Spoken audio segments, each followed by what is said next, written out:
Commissioner Srinivasarao మహిళా సంఘాలతో సమావేశమయ్యారు. ఈ సందర్భంగా మాట్లాడుతూ రాష్ట్ర ప్రభుత్వం చేపడుతున్న పథకాలు మరియు కార్యక్రమాలపై మహిళా సంఘ సభ్యులకు అవగాహన కల్పిస్తున్నట్లు స్పష్టం చేశారు. ప్రజలందరూ తడి పొడి చెత్త వేరువేరుగా వేయాలని సూచించారు. రాష్ట్ర ప్రభుత్వం ఇల్లు లేని నిరుపేదలకు స్థలం కేటాయించి 4 లక్షల రూపాయలు మంజూరు చేస్తారన్నారు. ఈ కార్యక్రమంలో మెప్మా సిఓలు శోభా, జగదీష్లు, వార్డు ఇన్ఛార్జ్ రోహిత్ మరియు సంఘం సభ్యులు తదితరులు పాల్గొన్నారు.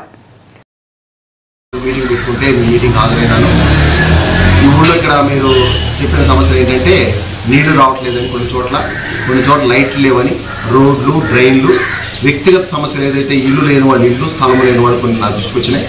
ఇవన్నీ కూడా ప్రభుత్వం దృష్టికి తీసుకెళ్ళి త్వరలో ఇవన్నీ కూడా శాంక్షన్ ఇచ్చి ఈ పురపాలక సంఘ అభివృద్ధిలో భాగంగా ఈ 2వ వార్డులో కూడా అన్ని రకాల ఏర్పాట్లు, నీళ్ల సదుపాయం, రోడ్లు, డ్రైన్లు, మీకు కావాల్సిన ఇళ్ళు, లోన్లు, అన్ని ఏర్పాట్లు గౌరవ ముఖ్యమంత్రి గారి దృష్టికి తీసుకెళ్ళి, గౌరవ ఎమ్మెల్సీ గారి దృష్టికి తీసుకెళ్ళి ఖచ్చితంగా మీ పనులన్నీ కూడా పూర్తయ్యే విధంగా అన్ని చర్యలు తీసుకోవడానికి ఈరోజు నిర్ణయం తీసుకోవడం జరిగింది.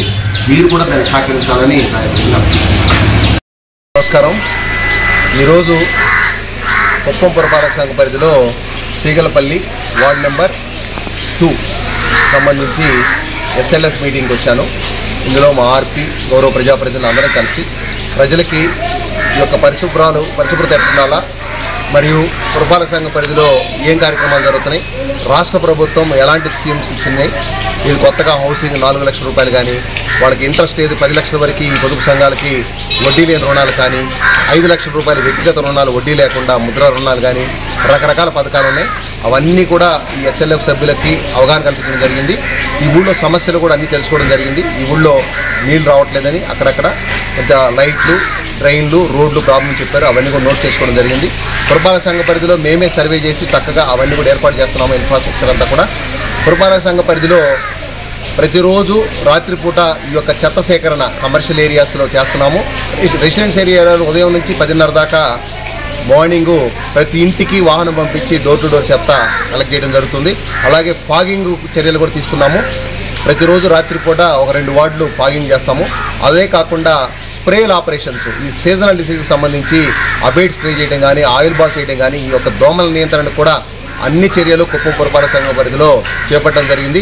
ఒక ప్రణాళికాబద్ధంగా ఫస్ట్ శానిటేషన్, వాటర్ సప్లై, లైట్లు, ఇలా ఒక్కొక్కటి, తర్వాత డ్రైన్లు, రోడ్లు, ఈ విధంగా ప్రభుత్వానికి సంబంధించిన ఇన్ఫ్రాస్ట్రక్చర్ అంతా కూడా వీళ్ళకి ఏర్పాటు చేయడానికి అన్ని రకాల ప్రణాళికలు గౌరవ ముఖ్యమంత్రి వర్యులు నారా చంద్రబాబు గారి ఆధ్వర్యంలో, మరియు ఇక్కడ మా ఎమ్మెల్సీ గారి ఆధ్వర్యంలో, గౌరవనీయులు మా కడా పీడీ గారి ఆధ్వర్యంలో, కలెక్టర్ గారు, వీళ్ళందరి యొక్క సూచనలు గౌరవ మండపేట ఎమ్మెల్యే వేగుళ్ల జోగేశ్వరరావు పుట్టినరోజు వేడుకలకు గురువారం పట్న తెలుగుదేశం పార్టీ కార్యాలయంలో నిర్వహించారు.